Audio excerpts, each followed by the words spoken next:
The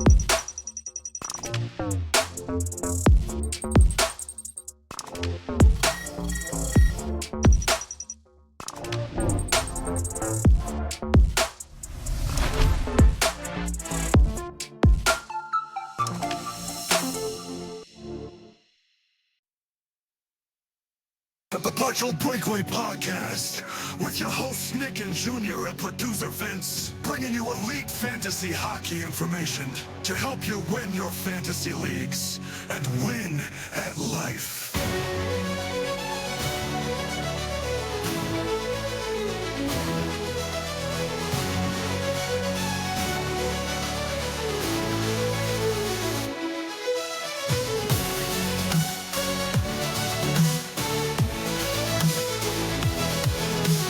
Episode 61 of the Partial Breakaway Fantasy Hockey Podcast. How we doing, boys? I'm Junior, this is Nick, and that is Vince. We are awake on a Sunday Barely, night. I think. Or half awake. We're here on a Sunday night after another long weekend, or difficult weekend, I should say. But we're happy to be here. We're happy to present you with this week's findings, and we had a difficult waiver wire as well, but not as difficult as Trouba had of a week. Man, that was tumultuous. Well, didn't you hear that supposedly if I can't trade you to another podcast, I'll just put you on waivers and somebody will pick you up? That's how good I am. At least no one will pick you up. Oh, it's a rite of passage, according to Trouba, to be fired from MSG. And that's exactly what happened to him. Yeah, he's not the first. He won't be the last. But did you see that the Rangers captains to be traded? Oh, no. I didn't see McDonough, that. Callahan, Trouba, all Wow. traded as captains.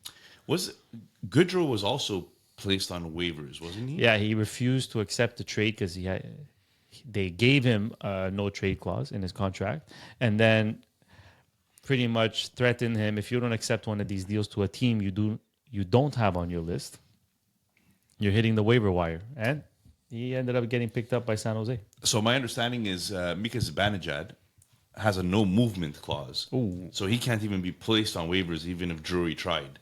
So I guess this is the new thing that the negotiations between agents and teams, it's going to be no movement from now on. Look, credit to Drury. I don't see anything wrong in him finding loopholes, just like anybody else finds loopholes in life. And players should have known that when they did the collective bargaining agreement. But players find plenty of loopholes. Agents, etc. Yeah, exactly. Agents are the experts of finding loopholes for their clients. So, listen, a GM found the loophole. This is what it is. You don't like it?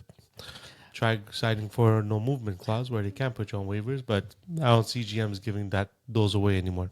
But I do agree to kind of what you were saying in our group chat a little bit, that if they're not a contending team, I'm not sure how many players are going to want to go there to New York with Drury as GM, knowing that he's a snake like that.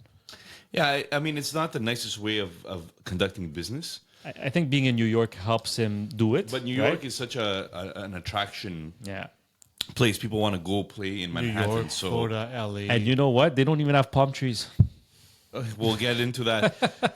Guys, thank you for listening. Thank you for subscribing. Thank you for joining us today. Please join our Discord as well. Throw some comments in there. It's always fun to have a chat going. Very small Discord, really. It's only about 3 people. And it's not only us 3, but it's almost us 3 and 2 more people. But guys, it's all open for you. It's all free.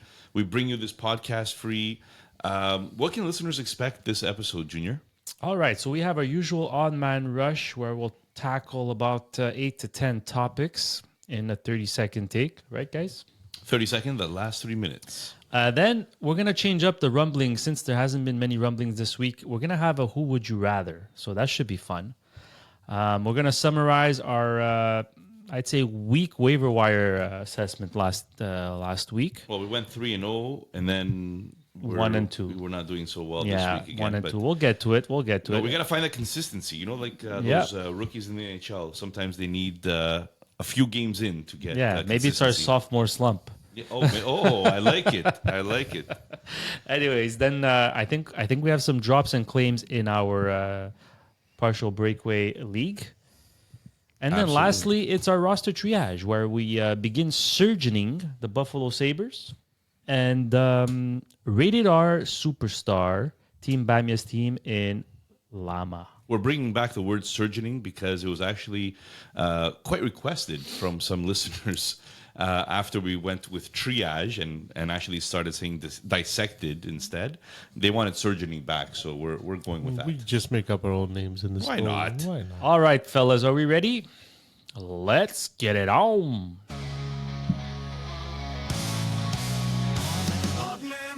Good timing. I really like that soundbite, by the way. Yeah. I really like that Yeah. sound. You're welcome. All right, Okay, here we go. Vince, we're going to start with you. You own this player, Shane ready. Wright. Yeah. 7 points in 7 games. Has he finally arrived in the NHL? No, I don't think he finally arrived. I think he's just starting out in the NHL. I've been on record saying that I think he'll be Seattle's number one centerman in the future and the guy who they should build their team around. But I think right now he's just taking advantage of the little opportunity he's getting in Seattle. I mean, he's getting 13 minutes played of ice time, 4 points in his last 3 games. So he's taking, they scored a few goals. Seattle is, it's not a powerhouse scoring team. Oh, they need him, that's for sure. So, but I do believe it's not his coming out party. I think his coming out party is once he starts hitting the 60 to 70 points. I think that'll be his coming out party. I think now he's just 20 years old, getting used to the NHL, getting used to the minimum minutes that. But the you coach is project, giving him. right, like 70 points in his future? I project more. I project him to be a point per point. game? Yeah. I project him as a number one centerman, and usually a number one centerman, like example Nick Suzuki, we project him that we'd like to see him at 82 points. A Yeah. year. Yeah, well, there's a lot of people that would say that he's not a number one center. Well, in At only fact, 82 I was going to end that, like I was going to extend this a little bit just to say in the off season, we had we had a question. We questioned Beniers or Shane Wright. And I believe both you and I said Beniers would end up being the number one center on this team. Well, I mean, time Has will that tell. changed? They're all really young. I'll get to Beniers later. All right. Nick, Patrick Laine, the heroic return. I don't even know how to say it because it was his first game as a Montreal Canadian, official first game. Also the return from injury. He scored in his first 2 games back. What do we think of his return, and has our thought changed based off his return, what we can expect going forward? Are you optimistic, reserved? How do you feel about Laine being back? I'd like to see more than 3 shots per game. And that's what he's averaging right now. But, let's be honest. We spoke about people coming back from major injuries. Look at Kirby Dach. He's still not 100%. He missed an entire year. Laine missed an entire year, if you count from the last time that he played till now. So I'm not expecting him to be scoring at a 55-goal pace, which is what he's projected at scoring now. It's not feasible. But it was a nice little bump to the Montreal Canadiens because you saw that with Laine in the lineup, it pushed down the Gallagher. It pushed down other players to third and fourth lines. Now the team looks the way it was supposed to look at the beginning of the season. So, and there was a little bit of a boost. You saw that the Habs were struggling all year this year. Getting a guy like Laine is like making a trade. Yeah. Right? And the team reacted by looking a little bit more positive in their games. I don't think they're going to win much, but they still look better. Ding. I thought Junior, how Junior always says this too. Oh, yeah. No. That was just on the Shane Wright I one. wait. Easy. This is not my segment, guys. Anyways. All right, Vince, speaking... So is 100 plus points Matthew Tkachuk back? 11 points. Let me rephrase that. 11 points in 3 games played this week. 17 shots on goal. Is he a 100-point player as he's done twice in the past? Or is he more of an 85 to 90-point player? No, he's a 100-point player. He's especially with the team he plays with and the chemistry he has on that team. I think last year he was fighting a bit of injuries, and they knew they were making the playoffs and they were going it on the long run, so they kind of held him back a bit. But he's a 100-point player. I mean, he's proven it. He's done it in Calgary in 21-22, where he got 104. The year after, 109. The year after that, 80 games, 88 points. So this year he's on pace for 107 points. He's an elite winger. Like, if he's top 3 right winger in the NHL right now, and the team he plays with, and the coach he has that gives him the confidence to go out there and do whatever he wants, he's definitely 100+ point. Well, if you were lucky enough to listen to our Florida preview, we mentioned that Matthew Tkachuk is going to be hungover for the first few months of the season, and that's exactly what happened. He was hungover, and now that he's sobered up, he's playing again. Yeah. Money, money, money, money. All right, speaking of being back, Vince Dunn made his return from injury. 6 points in the last 4 games. Is this bad news for Montour, or can everyone eat from the same plate? Well, I think Montour is actually been And you can doing- add Riker Evans there too if you want. Yeah, I think it's more bad news for Riker Evans. Riker Evans gets back to a third pairing role, less power play exposure. But one thing I'll say is that, did you see Vince Dunn is point per game player right now? That's pretty impressive for the defenseman, not named Roman Yossi. So I think that he is having a great year. He's back. I'm expecting him to continue having a good year.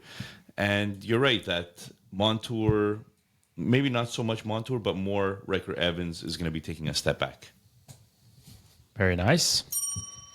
Vince, last week or 2 weeks ago, you took Braden Shen as a waiver wire pickup because of the coaching change.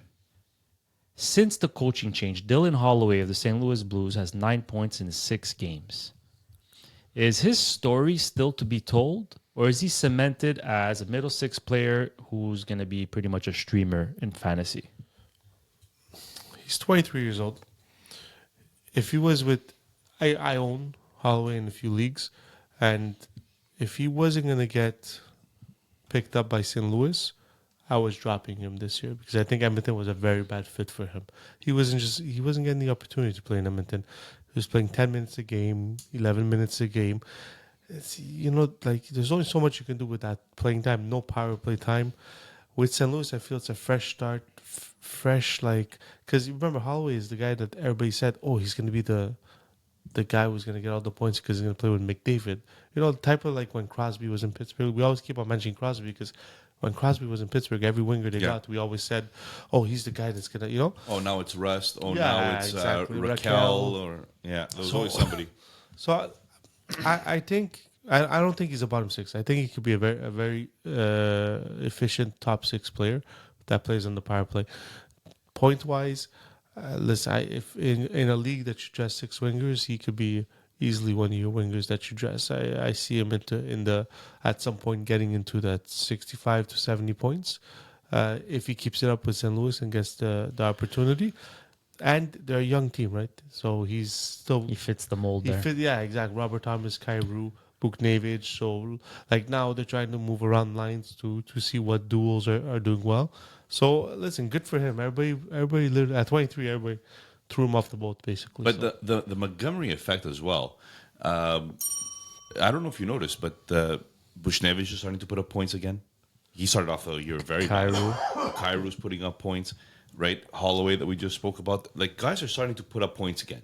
So that's very good news for if you own St. Louis players. It's sometimes it's just bringing in a simple system helps players in their progression. So, and sometimes being on a line with a superstar, this leads me to my next question. Being on a line with a superstar kind of can have the reverse effect of what people think. Is people assume, oh, he's going to put up points because he's with a superstar, but it could actually make that player more reserved and scared to make plays, always trying to provide for the superstar, right? Well, also, like, it's exactly that, but don't forget, I know you wanted to use it as a segue. Yeah, it was a segue, but I'll like, let you interrupt me. Like, don't forget, playing with Crosby, for example, it's not just sitting there. right? It's that Crosby needs a certain skill set with him. And that's why you saw people like Rust were so effective. But a bunch of other wingers that they tried, even though they were more talented than a Rust, were not effective. Okay, Right. well, speaking of Crosby, there was a newcomer in Pittsburgh, Philip Tomasino. Not playing with Crosby, but playing with Evgeny Malkin. A superstar in his own right. He's running a 4-game point streak. So the only game with the Penguins he didn't get a point in was his first. Is he finally showing the flashes of who we thought he could be when he was drafted? Or is this just an adrenaline thing that's going to fade and Tomasino is who he was with Nashville?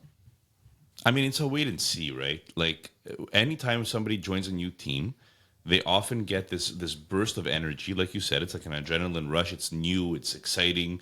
But I don't care about Tomasino in the first 10 games that he's a Penguin. I care about Tomasino in game 50 that he's a Penguin, because that's where I'm going to see more of what he actually is or not. So, no, I'm not. I'm happy for him. I'm happy for him because, in a way, he was the forgotten man in Nashville. Right? He highly touted, forgotten man in Nashville. Now he goes to Pittsburgh, and he has 4 points in his last 4 games. He just got injured, I think, too. But, but I'm happy for him to at least have that. And then we'll see. We'll see how it goes from here. Marco Rossi's coming out party, eh? 24-25 NHL season is Marco Rossi's coming out party. He's got 23 points in 27 games. A lot of that might have to do with the injuries that Eriksson Ek has had and the time he's missed. But other than that, what has changed, or has he been deployed differently, that's made him produce how he's been producing this year? And is he officially a starter in fantasy now, or he's a plug and play? I have him in, I think, LPHL. Yeah. And even though I'm rebuilding that league, I don't touch him. He's in my starting lineup the whole time. Biggest difference with Marco Rossi is this is a story of a person who took advantage of someone else's injury. So Eriksson Ek was supposed to be there playing with Kaprizov, got injured, and Marco Rossi took over. Biggest difference this year.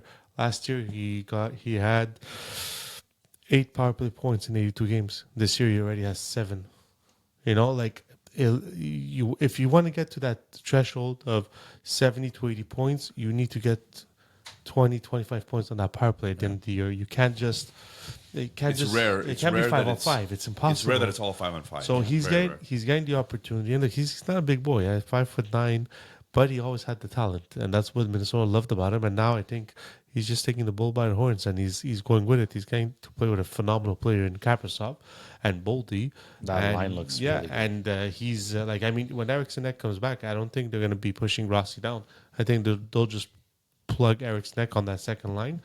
And this is a coming out party. We're talking about Shin Wright's coming. This is Marco Rossi's coming out party, especially if he could hit the between 70 and 80 points this year. It's his coming out party, and not 24. So. It's the perfect development path. He last year he was 3rd on the depth chart on center. He officially passed Hartman. Now Eriksson Ek is the last one to surpass. All right, so speaking of Eriksson Ek's injuries, we move on to another injured player, a constant injured player, a papier-mâché. We speak of him often. Trevor Zegras, injured again, placed on IR by the Anaheim Ducks. Is it simply time for both parties to say this just didn't work and just part ways? A clean slate for both the team and the player? And do you envision a trade possibility for them? Like, I understand a GM has to just sometimes suck it up. You don't want to trade, or you don't want to trade a player when his value's at its lowest. But at this point, Zegras will always have value because of his pedigree and because of his elite skill. I think they can't just keep waiting for him to stay healthy and be good. Maybe a change of scenery is exactly what both parties need, I think. Both the player and the team need to just split ways. Well, 9th overall in the 2019 draft. So it's been a while since he was drafted, right? That high. his pedigree is still there. People still view him as a reclamation project. Not really a reclamation. Sorry, I shouldn't say that. They view him as somebody that still has the talent. A development project.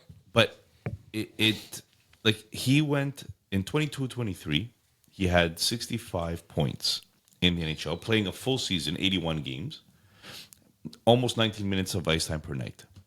Now he's on pace for 34 points for the year, and he's barely hitting 17 minutes of ice time.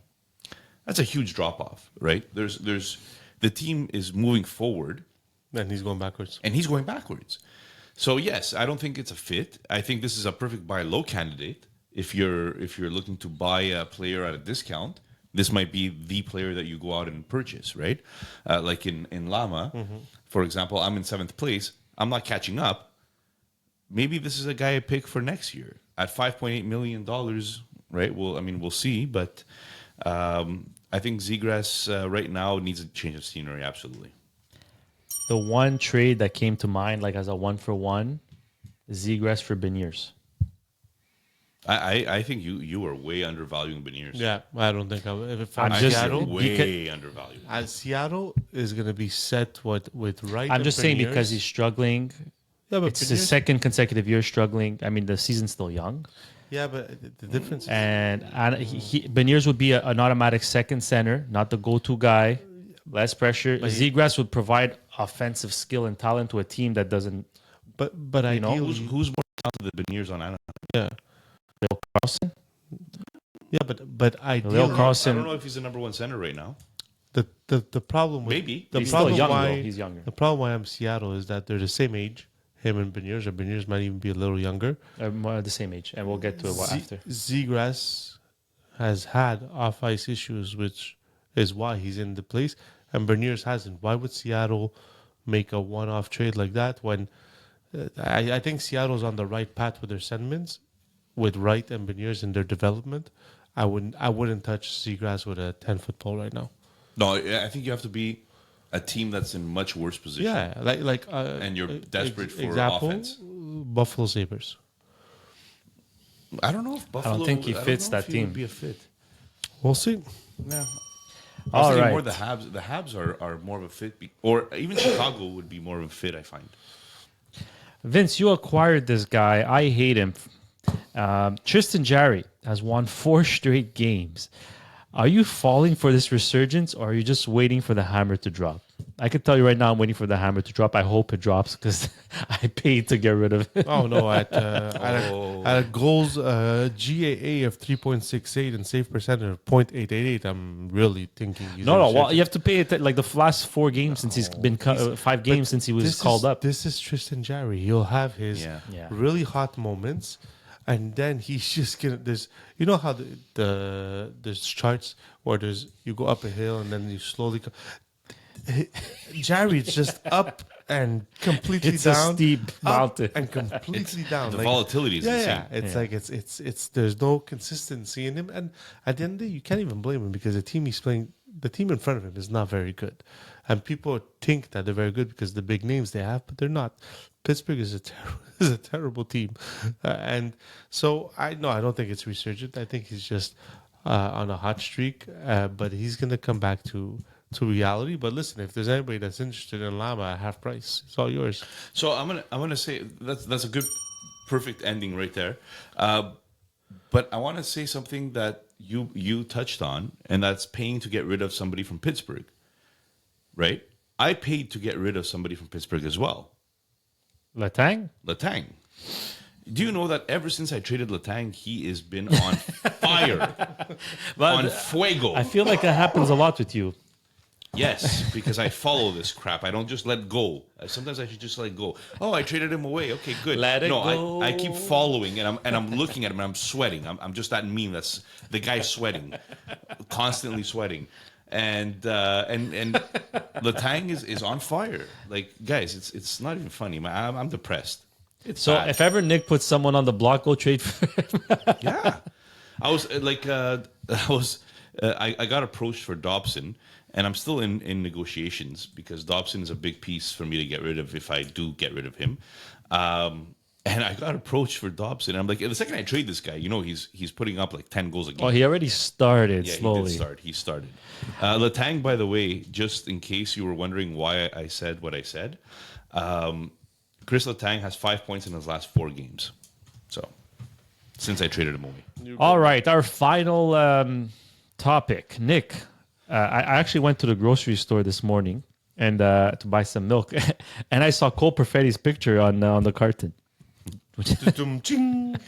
Oh, we don't have that. Eh? We should have. With tonight's blank, he's gone 5 games without a single point.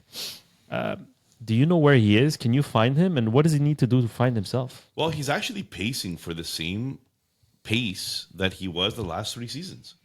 So, it's a 48-point pace. But that's not good for a young player. You want to see progress. You want to see progress, but can I ask you, have you looked at who he's playing with?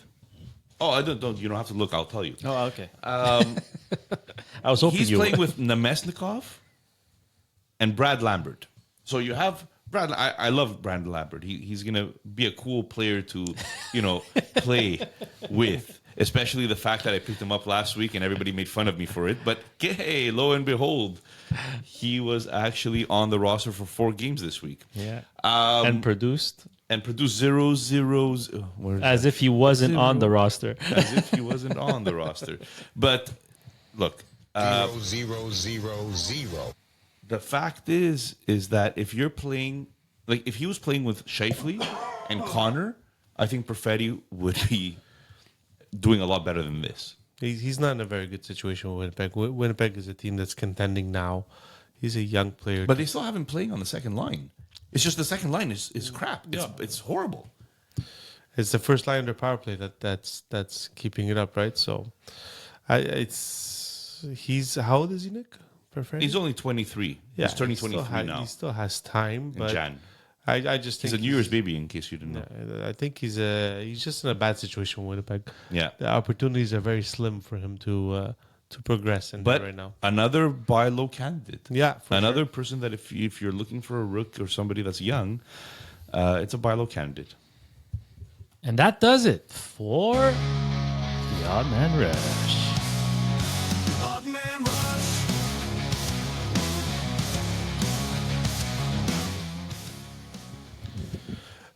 All right, guys. So we have something without something. Something without the something. The This segment rumblings? doesn't have a sound bite. So, Not yet. We're getting it. But if you want to create a sound bite right now, just right now, yeah, Like, just do something. just right now. Here Yeah. we go. We'll just go that way. All right. Doesn't make sense, but we'll keep it. This is a Who Would You Rather. So it's a little game that Junior invented, which I think is pretty fun. Ah man, I have the perfect soundbite for this. Who? Yes, that's what I wanted to do. I totally forgot. The Damn New it. Day. Now we know. Yes, it is. By the way, there was a betrayal. Did you see Yes. Big E, no? that? Yeah, they turned on Big E.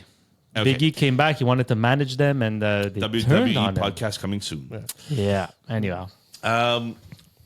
So I'm going to mention 3 names. Mm-hmm. Okay. And I want you guys to, I'll tell you why it was mentioned, but I want you guys to pick who would you rather out of these 3 names moving forward. And hopefully you could give some sort of why you're thinking that way. Why? Martin Nekash. One I Jesper- supposedly hate. Martin Nekash, Jesper Bratt, Brady Kachuk. Who would you rather? Why are these all linked in the same thing? We have a breakout star. We have somebody that's been consistently on a good team, doing well. And we have Mr. Underrated on a bad team. All of them are 25, 26 years old. Who would you rather out of those 3 names? Nekash, Bratt, Brady Kachuk. Nekash in a line slide. And the reason why is he can drive the line. I don't think the other 2 players can drive a line. You don't think Brady drives? No.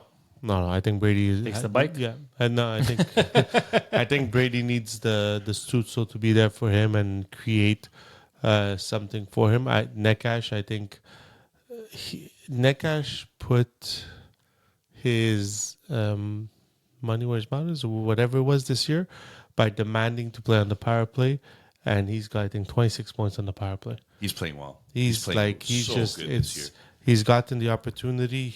And that's what I'm saying. He drives the line even on. He doesn't play with superstars. I think he plays with Eric Robinson and Drury on the second line, and on the power play he plays with Svechnikov, Aho, and all that. So I would take Nakash in a heartbeat. All right, Junior. My answer is Brady Tkachuk. He's almost guaranteed 35 to 40 goals. Give me the more goals for a guy who's done it the longest, and they're more or less the same age. He's on a bad team, but he plays with a great player like Stützle, that's for sure. He's on pace for 39 goals.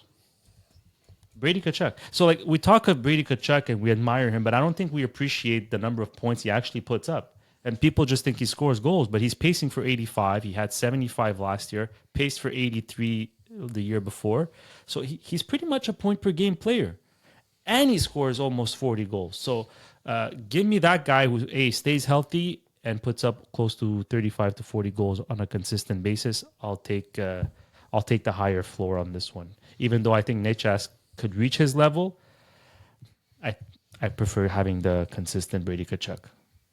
I think you both make some valid points here, but Jesper Bratt does have 9 points in his last 5 games, and he plays with Jack Hughes. So that's not a bad player The difference either. between Tkachuk and Bratt for me was just I think Tkachuk scores more goals. Okay. So and most leagues assign more points to goals. So I went to Brady Tkachuk. All right, guys. Next 3 names. Who would you have taken? I think it was it's tough. I'm not playing. I'm hosting. Host and participate. No? No, I choose. I host. Next 3 names. Connor McMichael, Cole Caulfield, Andrei Svechnikov. Ah, this is a good one. All of them are between 23, 24 years old. Svechnikov has some injury woes. Caulfield is doing a great game, but he was snubbed on the USA roster. And McMichael having a breakout season.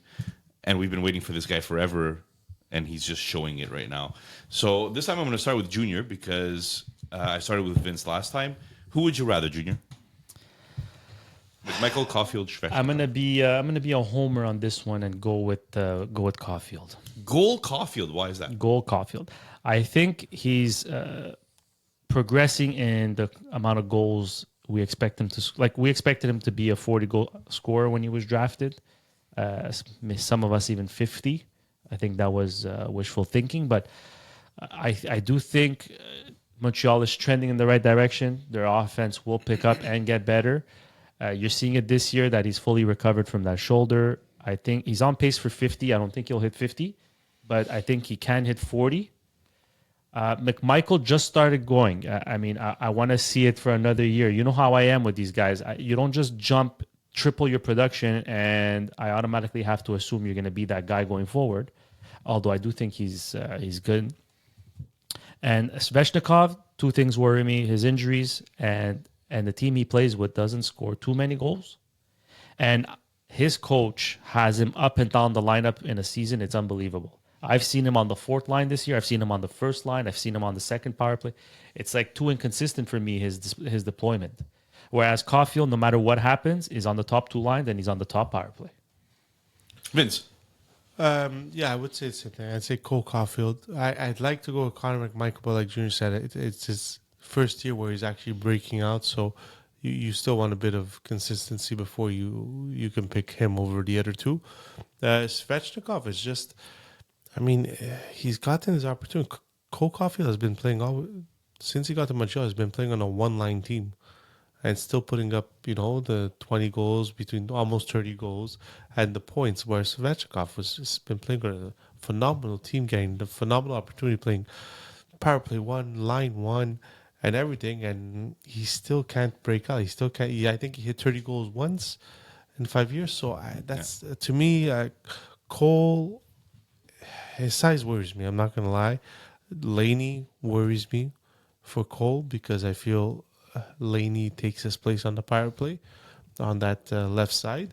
I know they're trying different things to get them both on the same power play, but I'd still take Cole Caulfield over that because, I mean, he's doing this with a one-line team. Imagine when Montreal actually get more well-rounded in their lines, what the openings he can have. So, yeah, give me Cole Caulfield on this one. So McMichael is interesting. I'm not going to tell you who I would pick, but Why not? Because I remember that. You know who went around McMichael in the draft year? It was Philip Tomasino, 24, McMichael, 25, Jacob Pelletier, number 26. So we're all talking about similar players around there, and McMichael, though, looks to be the best out of those three. Obviously, we'll see still, but I'm really excited about that. Oh, the Habs drafted Cole Caulfield that draft also. So, See why I kind of put them all in the. yeah. Okay, your homework, Junior. So, next three names. These are three names that are a little bit surprising, and they're a little bit defensemen. Really? No, you skipped one. Oh, I skipped one. Damn. This list is a little bit underachievers. I could have just kept going, by the way. Yeah, and then You just didn't got have back to it. You're right. Follow protocol, Nick. Follow the protocol. Read the teleprompter. Read the teleprompter. Damn it. All right. So, three disappointing names. And I want you guys to choose one of these three people that will break out of this disappointment. We have Trevor Zegras, who we've already spoken about a little bit. Matty Beniers, Who we also spoke about. who we spoke about a little bit. Dylan Cozens, who we haven't spoken about yet, but we'll speak about tonight. So out of those three, Vince, because I went with Junior last, Zegras, Cozens, Beniers, who do you pick? Give me Beniers. If you would have asked me this at the beginning of the season, I would have said Cozens with what he did with Team Canada during the summer. But I don't feel he brought that momentum into Buffalo this year. And Matty Beniers, listen, he got drafted third overall, if I'm not mistaken. He's there, and now, like I said, even him. We're talking about Cole Caulfield being on a one-line team. I mean, Seattle's been on a team that's all second to third liners, right? And he's still ending up putting up points and producing. Last year, he had his little sophomore slump where he struggled a bit, but I feel this year he's putting it back together. So give me Beniers. I mean, Zegras, I wouldn't, like I told you guys before, I wouldn't touch him with a 10-foot pole. And Dylan Colza, I'm just disappointed he didn't bring that momentum to Buffalo because I feel he had the opportunity to really work off of that momentum this year, and the team itself didn't, and he individually didn't yet. Go, Junior. Yeah, this one, I had a hard time with this one. By the way, Matty Beniers, Dylan Cozens, identical contracts, $7.1 million. I'm going to go with the natural, more talented player in Trevor Zegras, given he gets a change of scenery. So it's a bit of a gamble on my part. I'm just... Dylan Cozens plays against the best lines of the other team. So that worries me from a points perspective. I don't think he's skilled enough to be offensive while playing that role like a Nick Suzuki type of thing. So for me, that's what distracted me a little bit from Dylan Cozens. Matty Beniers, I really like Matty Beniers. But I'm not sure where he fits with Seattle, with Shane Wright there, Berkeley Catton coming along, not anytime soon. But I don't know. I wish I would have seen him pick it up a little more. He is on a bit of a hot streak right now, 6 points in 5 games. But I'll go with the natural-born skill of Trevor Zegras in a different scenery, which I expect him to be next year. All right. I think Beniers is absolutely phenomenal. And I know that he started off his career with 58 points, 57 points right off the bat. His first full season, 80 games played, 57 points. And then he's been struggling since then, right? Where he had 37 points the year after, which is what I would call his sophomore season, even though he had 10 games prior to that. And then this year, he's on pace for 45 points, which is in between those two seasons. But we're talking about a 22-year-old kid, and we're talking about him shouldering responsibilities that the other two, I would say, are not really shouldering, because Seattle doesn't really have the firepower next to them that Buffalo has, because Buffalo has firepower, right? But I don't know if you noticed, Beniers has 6 points in his last 5 games. He's starting to break out of his slow start. And to me, this might be the end of the slumping Beniers and might be your last chance to buy a Beniers. I hope Don't so. I forget, really like the player. he went second overall in that year. McTavish went third. Power went first. So he was the highest touted, maybe all-around player in that draft, which is why Seattle picked him. And I am expecting him to have a career a little bit like Ron Francis. Nice. I think he's all world. I just think that he went through a slump, 1 or 2 seasons, or a season and a bit, I should say. And I actually traded for him in one league, where I went out to get Beniers to buy low on him. So I really believe in him, and I'm putting my money where the mouth is, where my mouth is. Trevor Zegras, without a trade, I don't see him bouncing out of this funk that he's in. And Dylan Cousins might be an absolutely horrible situation right now because he's getting paid $7.1 million, and he's not putting up points. It's really bad. It's a contract. If you are in Project Llama, which is our fantasy league that has salaries and has contracts, and you have this guy signed for years, you're stuck with him, right? 7.1 million is a lot of money. We did the Habbers last week as our surgeoning team, and he has Dylan Cousins. But how do you get rid of that contract? Like his fantasy value, and I'm not saying this against Mike or try to diminish, but he's on a 36-point pace at $7.1 million. He has zero value unless you think that he's going to bounce out of it. And it's a gamble because right now it doesn't look like it's happening the last few years. So anyways, moving on to the next one is the one I said was 3 defensemen that were a little bit surprising this year. And they've all been waiver wire studs at one point or another during the season. And I know because I own 2 of them now in Project Llama. I'm talking about Sanheim, who didn't we just hear in the car coming over here that he made Team USA? So that's No, Team Canada. He made Team Canada? That's right. Travis Sanheim, Neil Pionk, having a great year, Neil Pionk, this year. He slowed down a little bit lately, but so did the whole Winnipeg team. Jake Wallman. Between those 3, Sanheim, Pionk, Wallman, who would you rather, Junior? I'm going to go with Wallman just because of the opportunity. Number 1 offensive defenseman on that team. I don't think Sam Dickinson's going to be there for a while.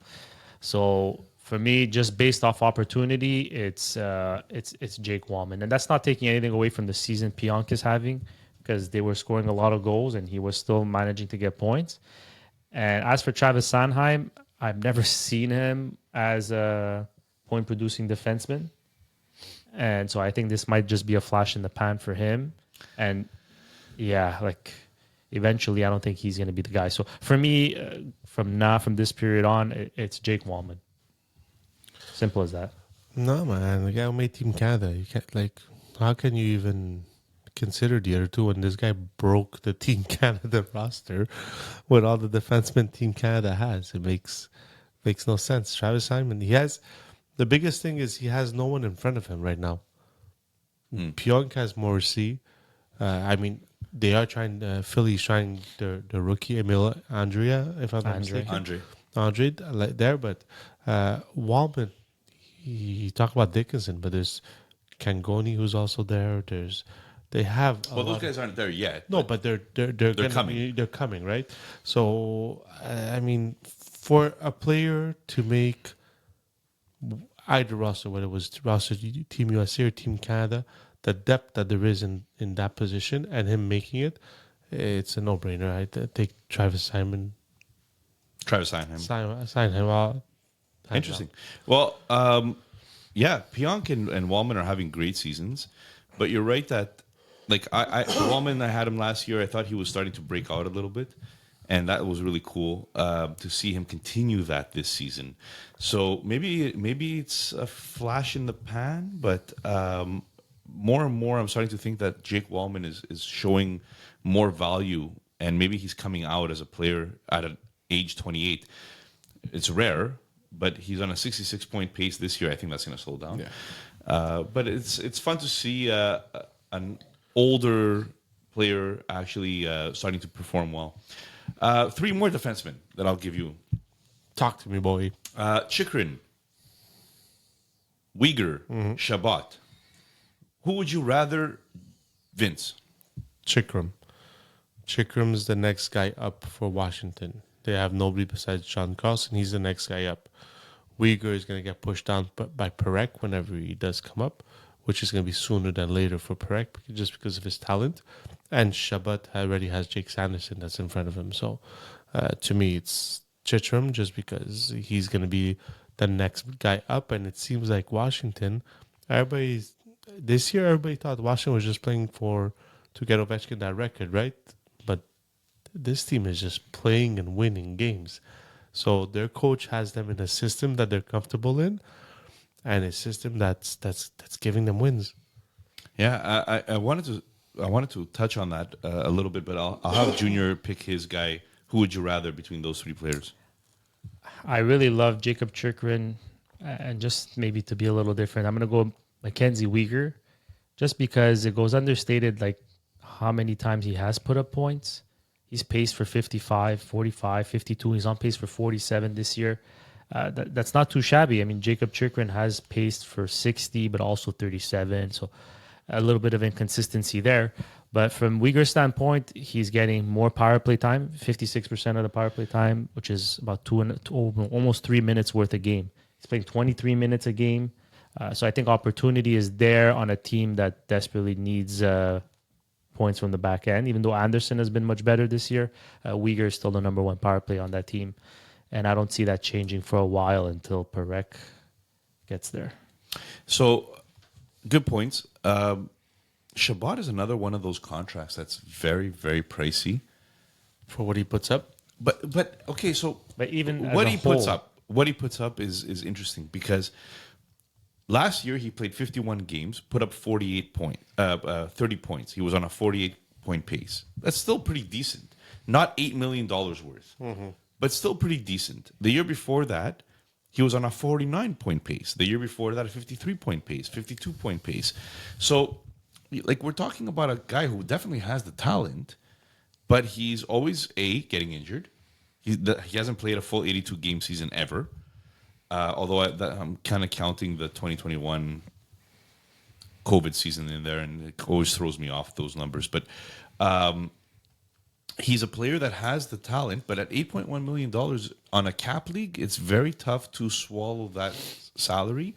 And he's only pacing for 39 points. He's having a very bad year this year. And his ice time is diminishing every year. His ice time is, in fact, diminishing every year. 22 and a half or 22 minutes, 0.50. 23 last year, 24, Who did 26 the year Who before did they that. draft this year, Ottawa? drafted, Yakimchuk. Yakimchuk. He's Yakimchuk. another defenseman that's going to surpass Shabbat. He won't surpass Jake Sands. He'll surpass Shabbat before he Yeah, but He didn't I'm make sure the World Shabbat- Junior team, I think. Shabbat, I don't even think he's going to be Surprisingly. there. Yeah. He's not going to be in Ottawa, I don't think. We'll see. Yeah. All right, let's do some goalies just to throw it. Goalies. There was a goalie triangle this season where Logan Thompson was shipped out and moved to Washington.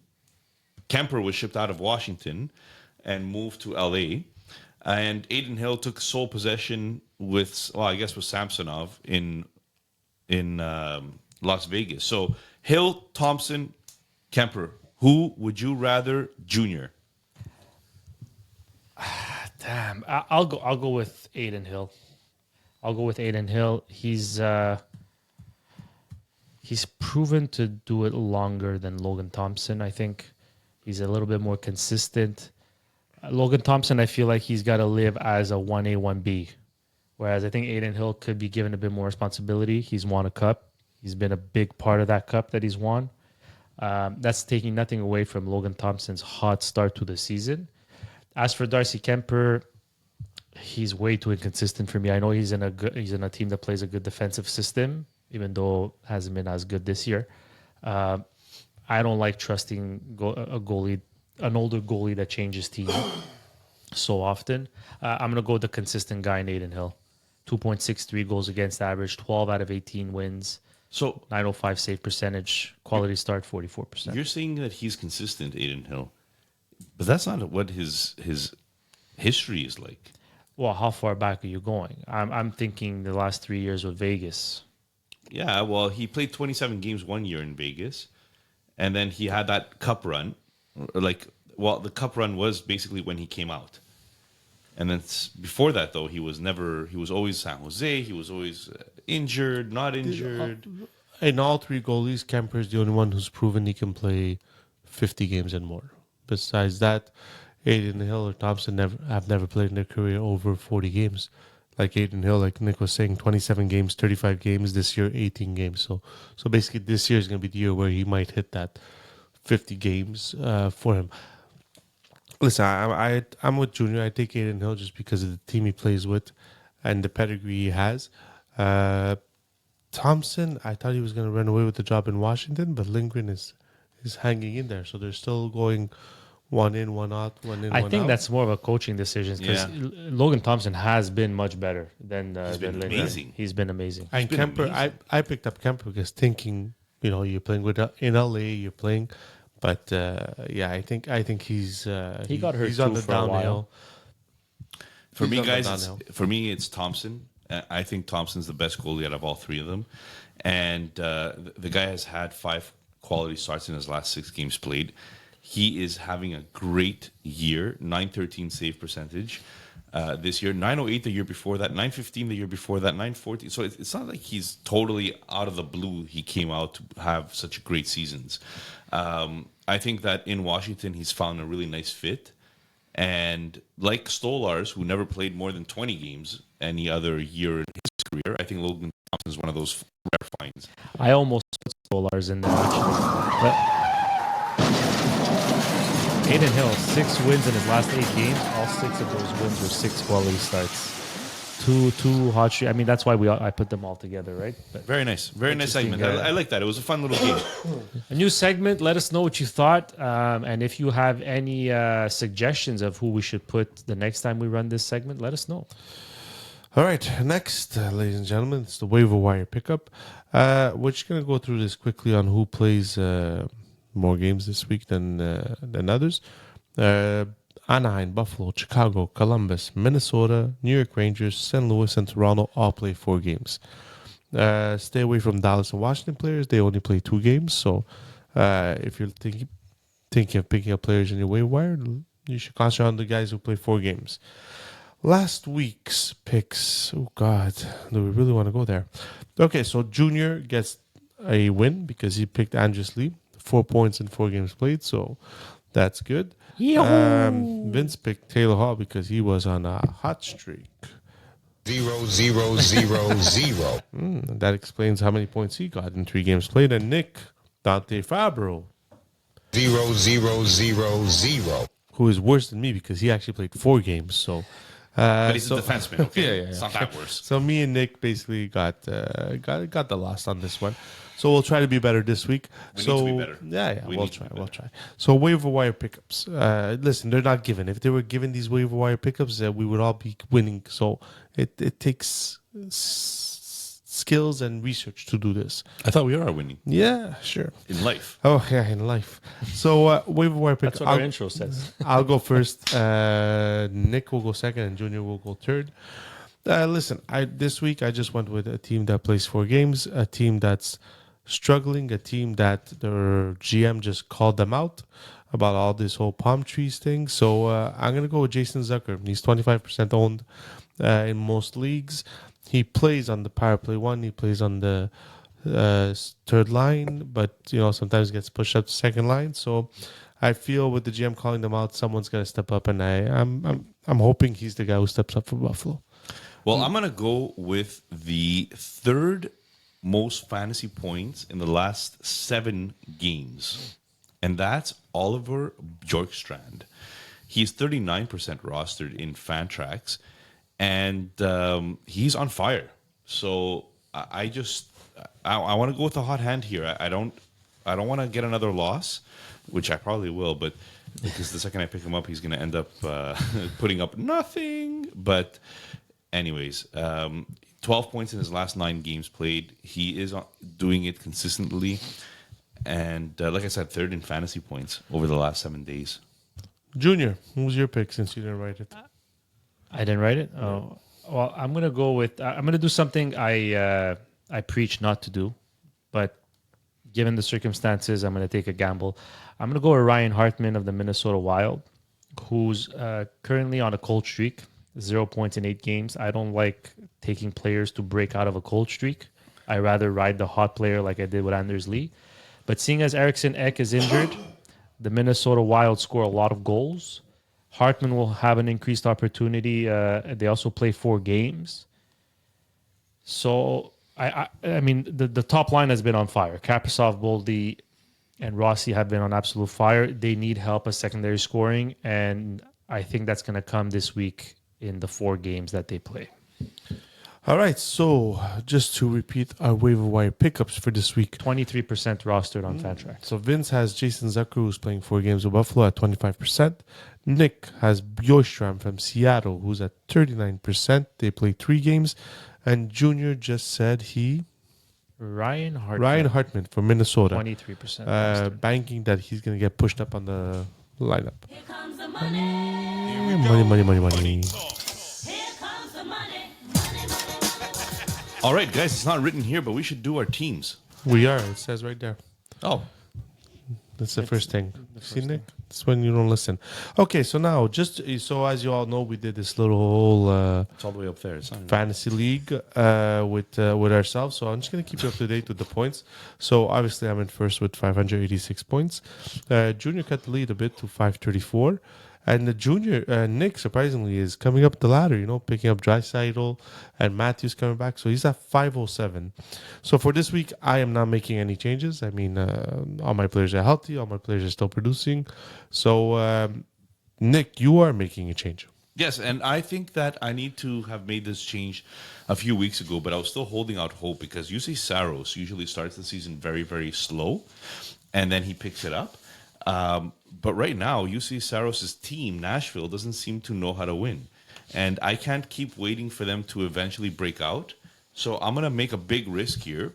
And I'm going to pick a team to replace UC Saros. I'm not looking.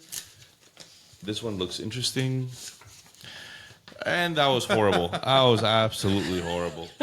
So I went with the Chicago Blackhawks. Who's their starting goaltender? Now, if you didn't know, injured or? if you didn't know who Chicago's starting goaltender is Is it Soderblom? you don't know. Soderblom's not their starter, but I actually thought he's been doing pretty well lately. Who knows? Maybe the coaching change is going to help this team get a little bit better.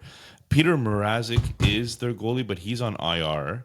I'm telling you. So, Soderblom. Jesus, what a This is brutal. This is brutal. This is brutal. All right, give me Soderblom. Soderblom for Saros. That, my friend, is a trade No, you actually, never want to do. No, okay. Give me Mrazek. I think he's actually day to day. I don't think he's. I think he's for long. projected to play. He was expected to miss 1 or 2 weeks, and that was today. Yeah, so never mind. I'm changing him next week anyways. Give me Soderblom. Guys, just on the topic of goalies, and this just happened minutes ago. Scott Wedgwood with a shutout for the Colorado Avalanche versus the New Jersey Devils. Look at that. Yeah. All right, Junior, shut up and who are you changing? I am changing a player who I thought Nick had, but then I had. Yeah, Oh, by the way, last week- do me a favor. Open your team and open Fantrax to the player page and It's open. search for the player that you actually want. It's Nick is very upset. Like- So last week I picked the Dallas Stars and I took Heiskanen as my player, who I which owned. Nick owned, which didn't say anything because he doesn't pay attention to his teams apparently. No, I thought you did your research. So I said I'm gonna take Heiskanen, thinking I already had Harley, which in the end Harley was available and Nick had Heiskanen. Anyhow, long story short, I'm dropping Harley. So let's go. I get these papers right. It's Dum, dum, dum, dum, dum, dum. So I'm hoping here Just for take like. one, please, and not six. Is this one? Yes. All right, the green card. We have the Pittsburgh Penguins. Woo! I kind of like this one. Should I go with Letang just to burn you, or should I go with Eric Carlson, who's been on fire? Are you sure none of them are taken? We're gonna double check. But if you have Sidney Crosby, none of them could be taken if they were available. But Yeah, we're you- gonna you double keep- check. you double check, please. Double check. So if Eric Carlson is available, I believe that is gonna be my pick. And he's definitely available. So Eric Carlson of the Pittsburgh Penguins, welcome to Team Junior. So to recap, Nick made one of the best trades possible by, by dropping Again. Every week. Saddles, Every week. dropping Saddles and picking up Soderblom, and Junior dropped Harley to pick up Eric Carlson. So we'll keep you up to date next week on how all these changes go. Now to our next segment. Is there a doctor in the house? Is there a doctor in the house? I'm a doctor.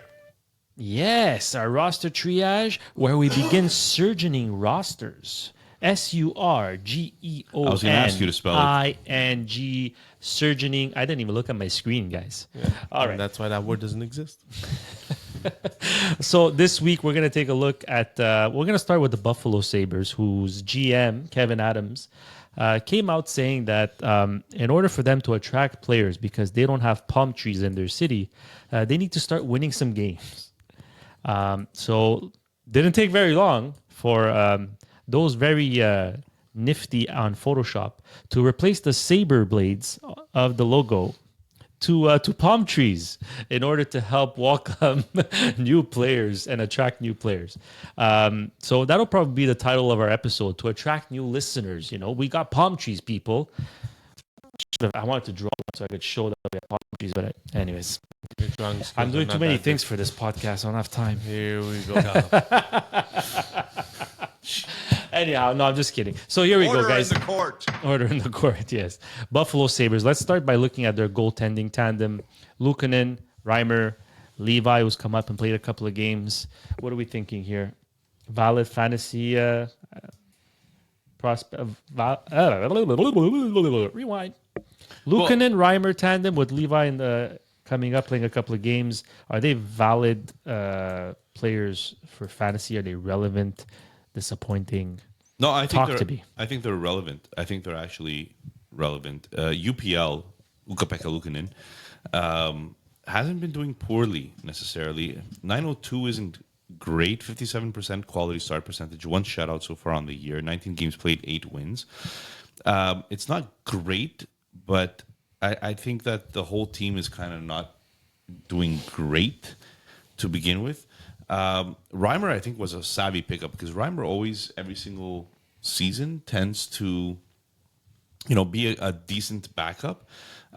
This year, 75% quality start, which is great. He's only played 4 games though, so a very, very small sample size. Very hard to listen to. And Levi's the future, but he's not. He's not the now. The biggest thing, the best thing they did was pick up Reimer so they wouldn't send Levi to the Wolves. It's just Levi's not ready; needs his time in the AHL. Yeah.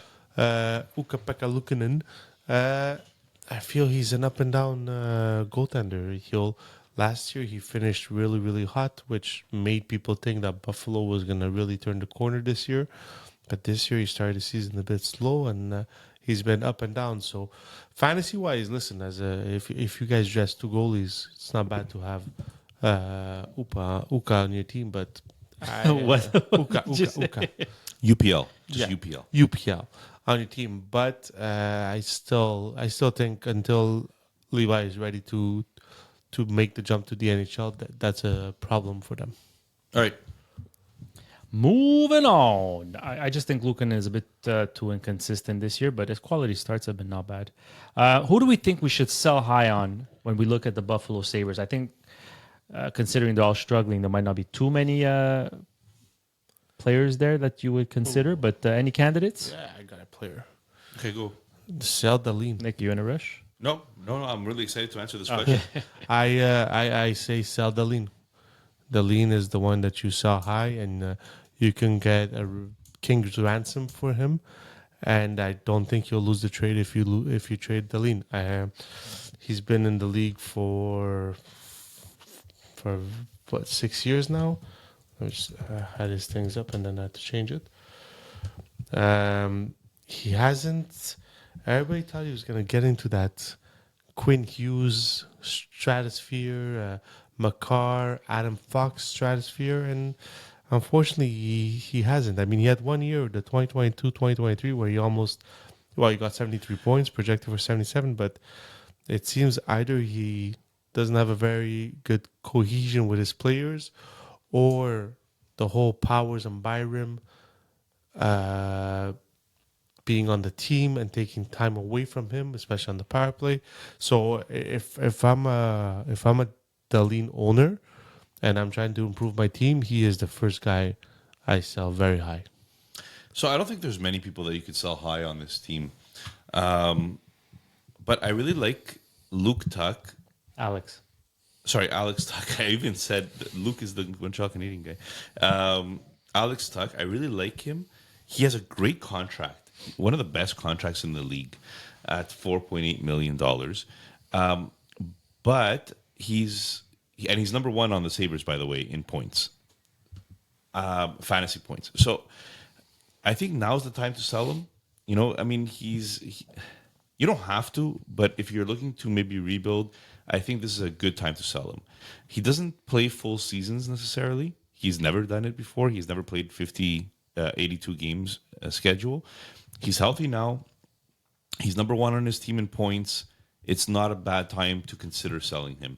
And the other thing that I would say is that how much longer is that contract before he's got one more season. So you don't after know. This one. Yeah, he's in year 6 of 7. Definitely going to be a raise. At $4.75 million. He's definitely getting a raise. So this might be the last chance in a cap league that you have. You could sell him at a cheaper rate, performing very well and healthy right now. I'll tell you what, it's something I definitely am going to consider at the end of the season in loose bucks. And one thing that's caution to anybody who owns Luke Tuck, he's only on 40. Alex Tuck, damn it, to confuse me. He's down to 46% of power play time. From 58.9 the year before. So hopefully it's not a trend, but that's a little concerning if you ask me. Moving on from selling high to buying low. Now here there should be quite a few candidates considering how they've come out of the gate struggling. Nick, we'll start with you this time. Buy low candidate? Well, I think it's going to be difficult to buy low because of the fact that he's so young and there's so much hype around him. But Zach Benson is currently pacing for less than he did in his rookie year, which is only 35 points. He was on pace 35 points last year. He's on pace for 31 this year. This might be your last chance to buy low on him if you're looking at a guy that might not know a lot about prospects or how highly touted he is in a dynasty league. Benson, having gone 13th overall in 2023, this might be the last time that you get to even buy on him. Oh, Vince, you actually bought Benson. You acquired him in a trade for Ovechkin. So is he your buy low candidate? No, or do you have another? My buy low candidate, we spoke about him, is Dylan Cozens. I really do think this kid has talent. I think he can play in the NHL level. I just think he's in an awkward situation with Buffalo. Just the team is an awkward situation. And I feel with his contract, if they could move him, or if he can get his mental game back on, I think he can be a big winner for someone who picks him up. Listen, guys, owners who have Benson can still ask for a king's ransom because of the hype around them. Owners who have Kozin cannot ask for a king's ransom because it's been 3-4 years now. He's a player that, so you can get him for real. If you can get him for real cheap, I would definitely take a shot at him. At 23 years old, I think 24. But I think that's the key. I think get him real cheap. Yeah, Because yeah, at $7.1 million is an anchor. That contract is an anchor in the if cap you're league. paying more than a third round pick and a prospect, like a blue chip prospect for him, then no. Like buy low means that you're getting him for almost nothing because this is what he's worth right now. Almost He wouldn't. nothing. Yeah, he wouldn't be my target at all. In loose pucks, I actually traded Dylan Cousins to Bamia, Montreal Royals, and I traded Dylan Cousins in return for a third round pick and Brad Marchand, So An aging player. an aging player that could help me now as opposed to Yeah. Cousins, who I think it was some kind of a buy low candidate because a year and a half ago, I don't think you were buying low on Dylan Cousins. At the beginning of the year, you're not trading Cousins for a third and Marshall. No. If he wasn't struggling, I After wouldn't what he have did to with trade Team him. Canada. another buy low candidate. Would you consider Tage Thompson as a buy low candidate? I mean, if he was available to buy low, yeah, absolutely. Yeah, I think so. Well, he's not having he's having a better year than last year Another snub. from Team Team USA. USA. Yeah, that's why I was saying it. Yeah, but we spoke about Tage Thompson. We don't think he's that player, right? We don't think he's that like player who got that extravagant year. We think he's a little lower than that. So it's gonna be hard sometimes to get the GMs that own him. Yeah, but how much lower? What are you saying? Well, Tage Thompson was what? What was his? Sorry, I have the other guy here. Well, he started off really slow, Tage Thompson, and has picked it up since To he me, came back from injury. he's not a 90 anywhere close to a 90-point player. So what is he? At best, I would give him between 75 and 80. Really At that best. low? Yeah, I feel He's on pace for 78 this year. on pace, but I still don't believe he's anywhere close to a 90-point player. But I even think it's point per game. But even 82 at 75 and 80, that's not buying low. Like you're asking for, if you're known Tage Thompson, you're still asking for a Well, lot. it's buying low if you're considering him a 90-point player. Yeah. If you're considering him a 70-point player, no, you're not buying low, right? But I think he's right in between. I think a point per game player is exactly what he is, and at his contract, which is $7 million, is 18 times better than Dylan Cousins. Zach Benson was who first came to my mind. Yeah. And I looked into JJ Peterka a little bit too because there was a lot of hype around him last year. He's on pace for more points than last year, but given the opportunity that increased, I would have thought he would have been on a much better pace. So I wonder if he could be a potentially buy low candidate. Okay, moving on to surprise player for the Buffalo Sabres. Again, given the circumstances, it might be a little difficult to find a surprise player. Vince? I have Owen Powers. At 22 years old, projected to get 50 points.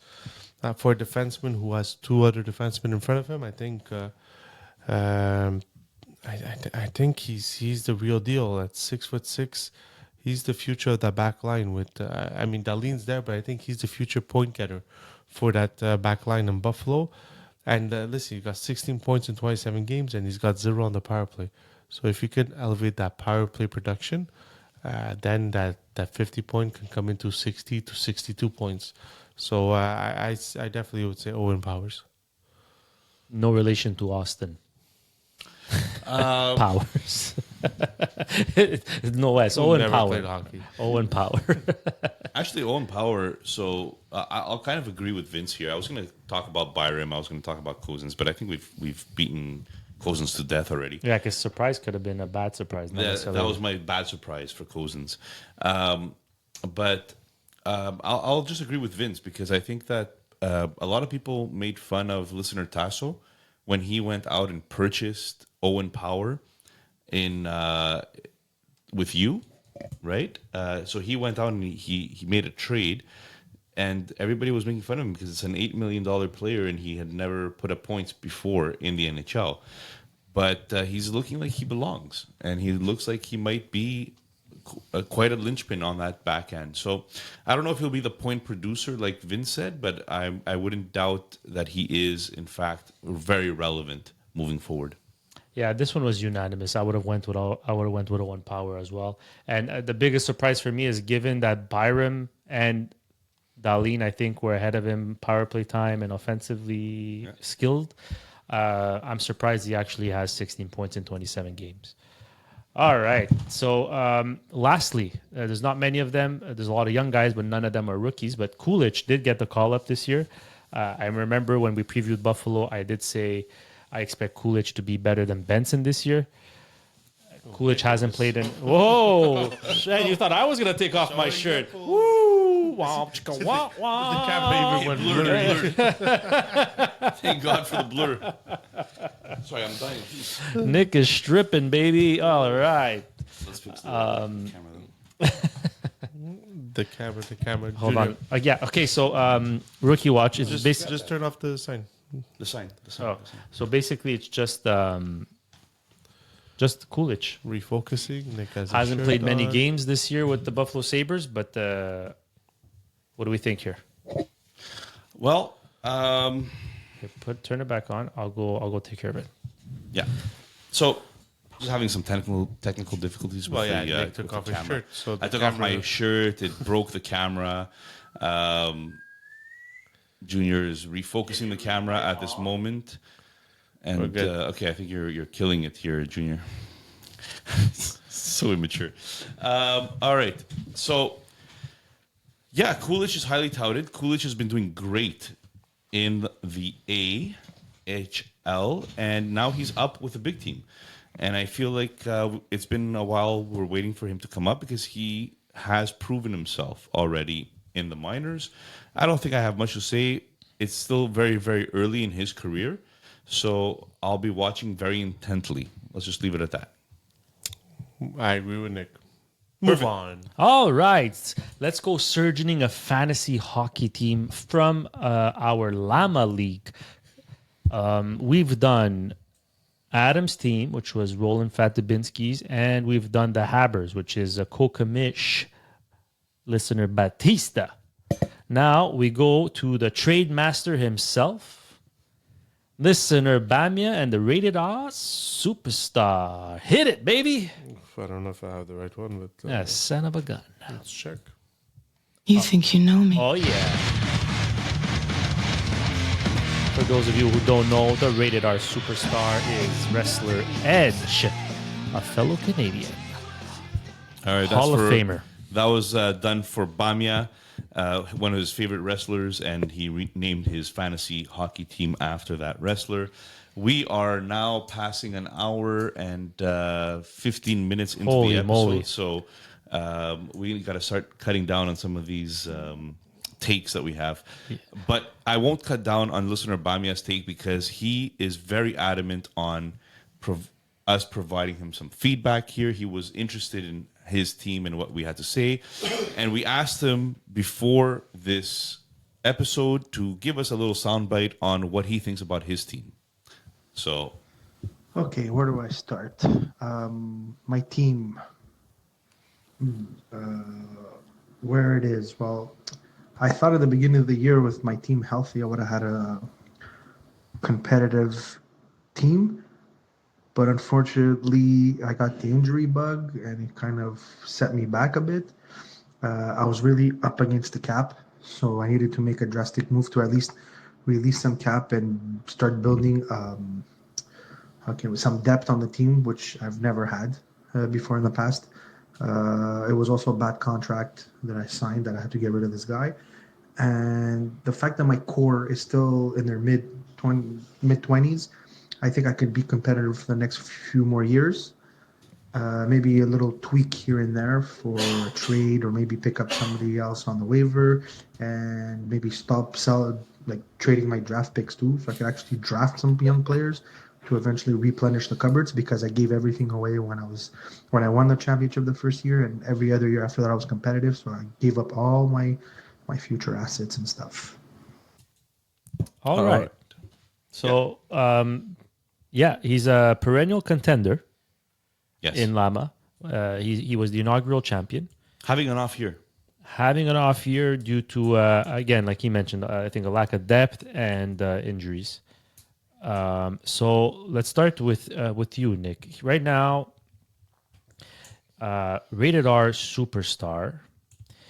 is sitting in, for the first time maybe in his Llama career, in the bottom half of the standings in 7th place. He's over 100 points behind third, which is in the money, and over 200 points away from first, which is very hard to make up. What are his strengths? Let's start with his strengths. All right. How about I just give you my rundown? His strengths is some absolute star power on his team. So Austin Matthews is on his team. Mark Scheifele is on his team.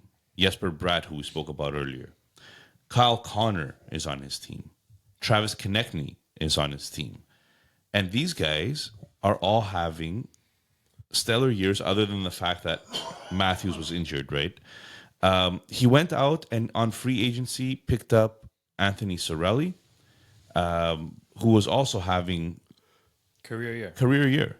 So Brad's having a very good year. Connor's having, like, he has some real firepower. And if you would have spoken to me before the season started, I did not foresee him being 7th in the standings right now. And a big reason for that, I think, is the following people that he has. So Pasternak's not really having a Pasternak year, right? Obviously, we spoke about Matthews being injured. Jack Roslovich being first line in Carolina, you would think that he would be putting up more points. He's not. Patrick Kane not having a good year. Kuzmenko not having a good year. Jeff Skinner was everybody's love story before the season started, except yours, Junior, but he's not having a good year. I added McAvoy to this list because McAvoy is an $8 million player who is not playing like an $8 million player. $9.5 million player, really? So, I mean, that's a lot of salary cap in a salary cap league to be not producing at that salary. And then you have JT Miller, who has a leave of absence, who wasn't having a great year to begin with, but he was at least better. He has a lot of salary tied up on a lot of these players that maybe should not be on his team. Other guys that he has, so he spoke about his depth a little bit. He has Patrick Laine on his bench. He can't bring him up because he has all the salary tied up with other people. So salary cap is a major issue for this team. And Jake DeBrusk, who's having a great year, playing on a line with Elias Pettersson and really picked it up this year. But again, can't bring him up because of cap constraints. So in this particular situation, in my opinion, I don't think that he should be a major seller in any way, because I feel like he just needs to maybe dump some of these contracts, maybe pay to dump some of these contracts that he has, like the Kuzmenkos of the world, who's under 1 fantasy point per game. Maybe get rid of a Jeff Skinner, maybe trade away a McAvoy, I don't know, maybe, and bring up Laine and DeBrusk, and maybe grab some other people on free agency. But you're going to have to pay to get rid of some of these guys. This year is clearly not his year, but I could see him making a run for at least 3rd place. He just got Demko back, which is huge as well in his goaltender. Hellebuck and Demko are his 1-2. And like Sergachev is having a decent year. Morrissey is having a very good year. No, and then he has a couple of salary guys that are like Hannafin at $7 million under 1 fantasy point per game is not good. So his strengths, firepower. His weakness, a lot of salary cap tied into players that are just not performing. And it's unload contracts. So cap relief is your direction for him. Yeah, I think he needs to pay to get rid of some of these unperforming players, just so he could call up his actual performing players that are on his bench. Sounds good. Vince? Wow, where do we start? I think this is a perfect team or situation for a retool. Not a rebuild, but a retool. He's got most of his star power, like he was saying, there between 25 to 29 years old. So it's not like you're not selling you're not doing a dumpster fire sale here. You're retooling to try to make better decisions. the problem I see with his team is he's got nothing to pay to get rid of his bad contracts. I mean, he's got a 6th round this year, a 6th round next year. People are not going to take those bad contracts for 6th round picks. So I think that's his biggest issue, because at the end of the day, you remove Kane and Kuzmenko, you replace him with DeBrusque and Laney, it's already an upgrade. Yeah. You take out Lankinen and you replace him with Demko, an upgrade. You remove Razulovic and you replace him with JT Miller, upgrade. Yeah. So he's also been unfortunate with injuries when it comes to it. I just feel he's going to have a very, very hard time trying to unload some of these contracts because, like you said, he sacrificed a lot of his draft picks because he was going for it. He won the first year, and every other year he was competitive. Yeah. That even if he would throw in a prospect, it's not. How's it in? I'm losing the word, but it's not Tempting? It's not tempting for a lower bottom. Like, I'm one of the lower bottom teams, and to me, if I'm gaining a contract, my first thing is it's a 2nd round pick that has to come with it. Okay, on that note, can I do a trade proposition to you? Go. I'm pretending I'm Mike Bamia right now. Mm-hmm. I'll give you Philip Messar Mm-hmm. and Noah Hannafin. Or, sorry, I'll say Kuzmenko. Okay? So I'll give you Philip Messar as my payment for you to take away Kuzmenko's contract, allowing me to bring up 2 years Jake left Brusque. on Llama for Kuzmenko. 2 years left. See, that's so. This year and next year. I should have mentioned it at the and beginning. he's a free agent in the NHL at the end of this year. ProjectLlama.xyz for those of you that actually want to look at the rosters that we're talking about here. And I will add that he has, because Llama is a contract league, getting rid of your contracts is very difficult. He has Kuzmenko for this year and next year. I think it was a bad decision to kind of sign him that long. And right now, he's not a player that you could get off your team without paying. I just think a Messar to unload $7 million off a team who should be a contender, that you're going to facilitate that for him. So even given his situation, if he was healthy this year, given the bad contracts he has on his team, he'd probably be in 3rd place right now. So you're enabling someone to make cap space to be a perennial contender just to take Messar in return. To me, that's not enough. To me, he's got to pay. The problem is, for me, he's in a position where he spent so much in the previous years to try to win that he doesn't have enough assets to do that kind of a move. Well, I mean, and he's, for me, his strength is wingers. And I think he might have to unload one of his wingers to balance out his team, balance out his cap, and so on, which is a very difficult decision to do. His defense, for me, is his weakest link. I don't see much there. His defense and his cap. So, like you said, so Brusque and Laine not being able to call them up, it hurts. To answer your question, I wouldn't. The only guys that would possibly interest me on this team is Kolozov from Philly and Wielander. William Wielander? Tom Wielander, no, yes. William Wallander. Wallander, sorry. So, which he has, if I'm not mistaken. Yeah, he has. Those are the only two. See, for me, Wallander and Messar are very, very similar players in upside. I don't feel Messar is going to... Even Kolosov, I think that they're all around the same No, level. But, I mean, that's your preference, right? Yeah, you get to pick. I don't put Messar that high on the list. I don't think he'll crack the Montreal Canadiens lineup. Not in the top 6. Well, we don't care about Montreal. It doesn't have to be the Montreal Canadiens, but... He could be traded at any point in time, right? But I just feel like you said, he sacrificed a lot to compete, and now he's got to make big decisions. But like Junior said, I was looking, you know what, maybe Scheifele, you can unload Scheifele, but he signed Scheifele to 7 years, I think. So you're not getting anything back for that Scheifele contract for 7 years. So it's a tough situation he's in.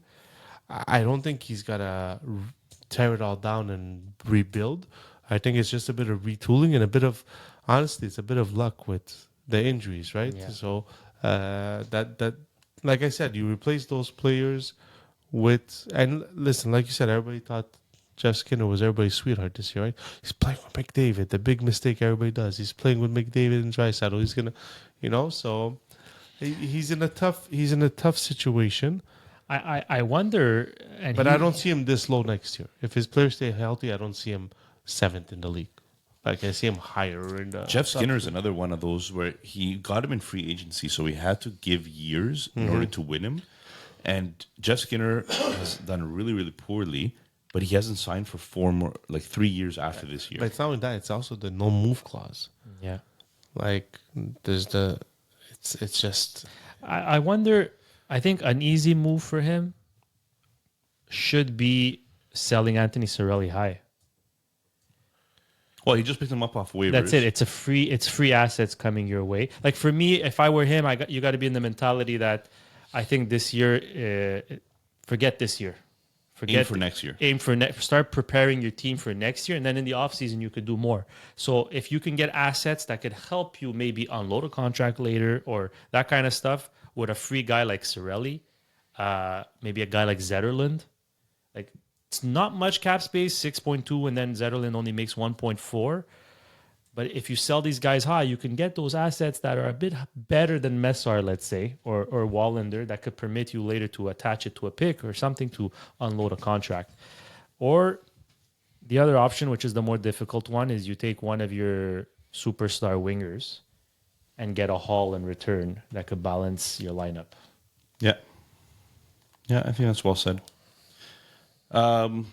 Very interesting for me, it's situation. For me, it's a wait and see.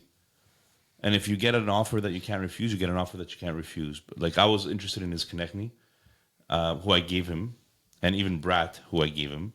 I was interested in both those players. I was interested in JT Miller. Like, there's interest there. It's just those are very difficult moves to make. These are hard moves to make in a cap. It's unfortunate with JT Miller of what he's going through now, because JT Miller would have been a candidate that you could trade for something in return for a haul back, right? Well, he's on his way back, I think, if I'm not mistaken. Yeah, but I mean, he's only signed for another 2 years with him, so it's not so bad. Like all the other players are, like Scheifele signed 2, 4, 6, 7 years. Konechny signed 7 years. It's big. The Noah Hannafin one and the McAvoy one, I think, are hurting him the most right now.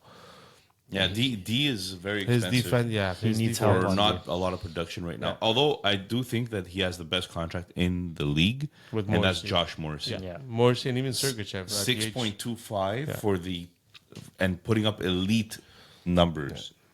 Yeah. And like I said, with Demko healthy, if Demko's healthy, the combination of Hellbuck and Demko is a hell of a combination to have in it. Yeah. The only thing with Demko is I don't think they're gonna tax him like they did in previous years, so he might get less starts. Yeah, but I mean, if he wins every single start, then or gets quality starts. Listen. I think it's a retool, but he needs to like really play around with the numbers for them to work for next year. So, but I'm with you. I would this year I would just throw it in the garbage and try to start retooling and thinking of next year and what to do next year. Just take advantage of the fact of being unlucky, I guess, and retool your team now that it's going to take too much work to try to get back, that you might as well take a step back this year. You already took the half a step. So take the full step back and prep yourself for the next coming years, because his core is going to be young and is superstars for years to come. So make sure you're not buying players that are on a hot streak now just because you saw them on a hot streak, and sign them to long contracts. Yeah. And don't be impulsive in free agencies, because you've got the starting lineup to get you there. Like those Kuzmenkos, you don't need to spend all that asset on Skinners and Hannafins, who had like great years last year but hadn't proven anything the year before. And you need to pay to get rid of them now. And exactly. So keep your picks so that those are the guys you can call up. Have a good night, folks. Have a good week, everybody. Don't forget to subscribe. Like, subscribe, throw up that alert button for our content on YouTube. And thank you all for listening. Another week in the books.